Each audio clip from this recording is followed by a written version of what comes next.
this kind of the vessel visit Sri Lanka is not the first time. In 2014, the China also, this type of the vessel visited the Colombo. Yeah, so it's very natural, very natural. Yeah. So I hope our media friends to how to tell the Sri Lanka people, tell the whole world the objective of the issues. There had been a small controversy and it has been all settled, and the government has given permission for this to berth in Hambantota port. It's a peaceful mission. They have come for replenishment, and I was glad that I was able to represent His Excellency the President to welcome this ship. It will strengthen further bond and consolidate our friendship between China and Sri Lanka. So China has been a very long-lasting friend for us. For a debt-ridden Sri Lanka, it is a tough balancing act between China and India. One country to whom they owe billions in credit, and another which has been a friend in need always. Now, with the island nation giving a conditional go-ahead to the docking on Yuan Wang, India's primary concern will be to preserve its integrity and security in its south. Bureau Report, Times Now. At this point, we are getting a response from China's mouthpiece as well, because it seems to be clearly dismissing India's concerns. They are saying that it is the media which seems to be hyping China's normal activities. And India, in a way, is trying to drive a wedge between China and Sri Lankan relations. Let's talk more on that, get a broader point of view and perspective from Mr. Suresh Kumar Goel, who is a former ambassador, joining us here on the broadcast. And we also have Madhuri Ranasinghe, Sri Lankan journalist, joining here on Times Now. Thank you very much for both of you for joining us here on Times Now. Mr. Goel, first question to you, sir. Looking at the current situation, because this is said to be a Chinese spy ship. It is armored with ballistic missile and satellite tracking ship. The concerns that are being raised by India, it is valid enough? There are two issues here. First of all, being a ship which has the capacity to track satellites and gather information. Now, it is claimed that the ship has a range of 750 kilometers, which basically means that whatever activities, information gathering activities or tracking activities it is engaging in, it can engage even when it is not berthed at the port, at the Hambantota port or at any port in Sri Lanka. Therefore, I think the relationship between information gathering by the ship and its berthing at a port in Sri Lanka, particularly Hambantota port, I think the relationship between the two is very, very thin. Since, as I said before, the ship can do all these activities even without being at a Sri Lankan port. So in that sense, it's right. It's actually a hype.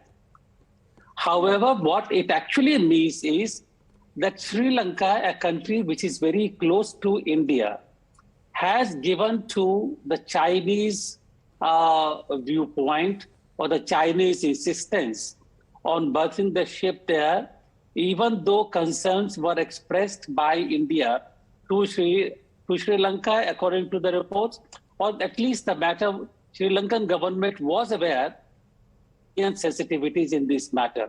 So the question of actually is, in case of a contest between India and China, what is Sri Lanka going to choose? Or who is Sri Lanka going to choose, despite the fact that India has come to the help of Sri Lanka in its dire needs, in the economic difficulties where there were refugees coming from Sri Lanka, and when they needed economic support, India came to the help. Absolutely, China did not. Absolutely. So that is the question. Absolutely. So, yes. Madhuriji, when we talk about the current economic crisis that Sri Lanka still continues to face, one of the major reasons for the economic crisis was actually the Chinese loan shark or the loan debts that seems to be just mounting. But when it comes to India, India has forever given a helping hand to its neighboring country. We share many concerns, cultural, activities in itself. But when we talk about China, what is being said by the Sri Lankan citizens when the protest was being done, largely they blamed China for the current economic crisis in Sri Lanka. Well, when it comes to this ship, there was concern. There were a lot of concerns from the citizens, especially normal people who are on the ground level. They were talking about this when the ship was arriving, and the people was talking about it. When the news was there that Indian media is calling it a spy ship, and all these things were discussed among the people. And what I see majorly is they are concerned about our safety. Like, people are concerned over it, because we saw how it happened in Taiwan, like when the American representative came to Taiwan, there were certain incidents going on. So that also people are a bit concerned actually over this India and China rival going on. What I say is they're a bit confused, I believe, because we know that we are in this situation because of China. They are a part of this problem. So people are aware of it, that Chinese debt is a concern we have. But at the same time, we are also not quite sure what will happen next and what our politicians or the leaders will do about this. Because it's that's kind the of point like, there, especially when it comes to the outside of Rajapaksa and what exactly the reasons that were cited, because how the country had debt into such kind of a huge debt, and China squarely being blamed for it. But even then, Sri Lanka given that kind of opportunity to China to have its ship, a spy ship at its port in Hambantota, and it is calling such visits as very natural. Requesting our guests to stay on with us, because here on Times Now we'll tell you exactly why this spy ship is a concern for India, why it is strategic when it comes to the points within India can also come under the radar of this Chinese vessel. Take a look. This Chinese spy vessel is going to be anchored at the Hambantota port in Sri Lanka until the 22nd of August. Why is this a concern for India? Because there are two installations on the south coast of, on the south of India, closer to the island nation on the east coast of India, that are in the radar of this spy vessel. Now, we're given to understand that the reach of this particular spy vessel is about 750 kilometers. Two installations that are on its radar would be the Kalpakam nuclear plant, also the Kudankulam nuclear plant, which is why it is major concern for New Delhi as to what this ship is capable of and the kind of information that this ship would be taking back to Beijing once it leaves this port of Hambantota in Sri Lanka. So, Goel, does it mean that Sri Lanka continues to ignore the concerns that India has been giving out, especially when it comes to this spy ship? Because even if we talk about the port in itself, it gave a huge amount of loans to Sri Lanka to build the port and then demanded repayment of the loan. So Sri Lanka could not even service the debt, and then Beijing coerced Colombo to hand it over to China for operating the port under 99-year lease. Is this the concern that Sri Lanka in a way has to bow under the pressure of China?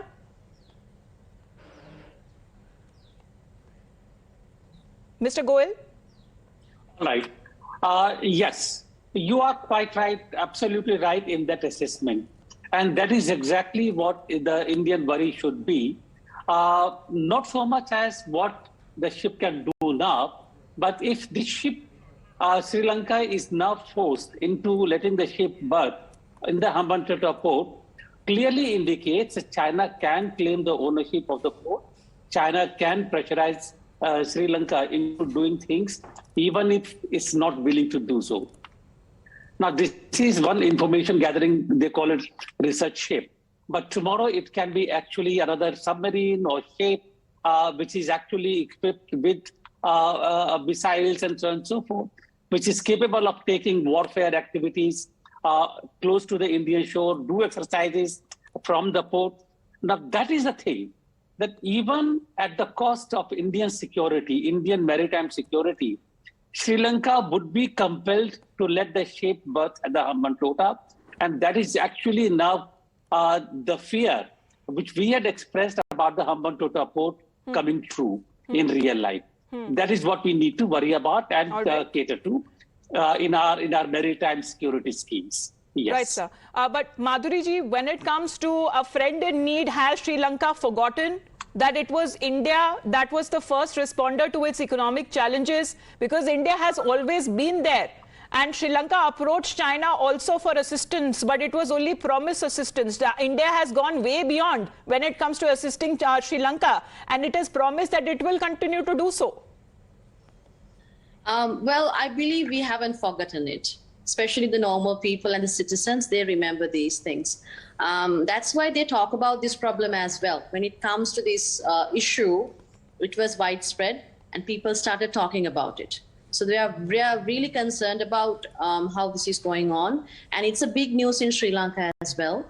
And I don't think Sri Lankan people have forgotten how helpful India was, and we are grateful for it. Even I'm grateful for that. And I know how helpful it was for us, and how China abandoned us, and how they haven't helped us in the hour of need. But we believe as diplomats, or how the citizens of Sri Lanka, that this problem will be solved in a way that it will help all parties, like Sri Lanka, India, and China. I mean, in a diplomatic way, it will help all of us to thrive through these problems and whatever we are facing right now. Situation there continues to prevail even as we are looking at the current situation in the Indian Ocean. This is happening there for the first time because only a day before this Chinese spy ship docked at the Sri Lankan port, it was India that donated the Donia maritime patrol craft for security purposes to Sri Lanka. Let's get another point of view when it comes to India's concerns, requesting our guest to stay on with us, because India is feeling betrayed by Sri Lanka, because our nation has always played the role of a big brother to Sri Lanka. Even during its economic crisis, India was the first responder that extended a lot of help and assistance to the island nation much before any country could even talk about making assurances or promises of help to Sri Lanka. Now, while Sri Lanka was reeling under crisis, India was a friend in need. Here's what we did to help Sri Lanka out like a big brother. We gifted a Donia maritime recon aircraft to Sri Lanka 24 hours before the Chinese ship actually docked and Hambantota. India also extended $3 billion in aid to assist Sri Lanka since January this year, just in the last 8 months. We also extended $400 million currency swap with Sri Lanka in just April this year to lift the island nation out of the economic crisis that it was suffering. A line of credit of $1 billion was also extended to the island nation by New Delhi. 480,000 metric tons of fuel with credit line of $500 million was also extended to Sri Lanka, while the country had absolutely no fuel that was left there. India also deferred a loan repayment that Sri Lanka owes us. $1 billion is the loan. That loan has also been deferred. We've also provided 9,000 metric tons of rice and aid to Sri Lanka while people were suffering there. There was absolutely no groceries that were left in their supermarkets or shops. New Delhi has also provided 50 metric tons of milk powder in aid amidst that crisis that we saw earlier this year. New Delhi also provided 25 metric tons of medical supplies so far in the last 8 months of this year. We have also assured supply of 6,500 metric tons of urea to Sri Lanka. So India has really been a friend in need for the island nation. Will Sri Lanka now return the favor? That really needs to be seen. Well, absolutely, because it is now high time that Sri Lanka's ruling class wake up to the reality that India's assistance for the country's need and security, but China provides loans to do business and make profits and garner geopolitical concessions. Thank you very much, Mr. Goel and Madhuri ji, for joining us here on the broadcast. We head into a short break. You're watching Times Now.